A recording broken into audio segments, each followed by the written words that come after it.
আমাকে ফাঁসিয়েছেন। হ্যাঁ, হাদির সাথে আমার সম্পর্ক ছিল। আমি গিয়েছিলাম তার অফিসে। তার অফিসে যাওয়ার পিছনে কারণটা হচ্ছে, আমি যেহেতু ব্যবসা করি, আমার একটা আইটি ফার্ম আছে। তো দীর্ঘ 10 বছর ধরে আমি বিজনেস করছি। এই আইটি ফার্মে অনেক কাজই হয়, সব সরকারি কাজ হয়। তো এখানে একটা কাজ ছিল অর্থ মন্ত্রণালয়, একটা কাজ ছিল আপনার খাদ্য মন্ত্রণালয়। তো এই দুইটা কাজ নিয়ে আমি কথা বলতে গিয়েছিলাম। সে আমাকে পাইয়ে দিবে আশ্বস্ত করেছিল। আমি তাকে 5 লাখ টাকাও দিয়েছি, অগ্রিম চেয়েছিল।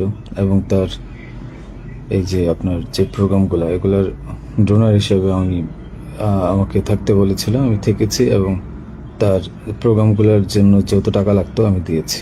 এবং লাস্ট যেদিন শুক্রবার, ওই দিনে তাকে আমি 10,000 টাকা দিয়েছি তার ওই প্রোগ্রামের জন্য।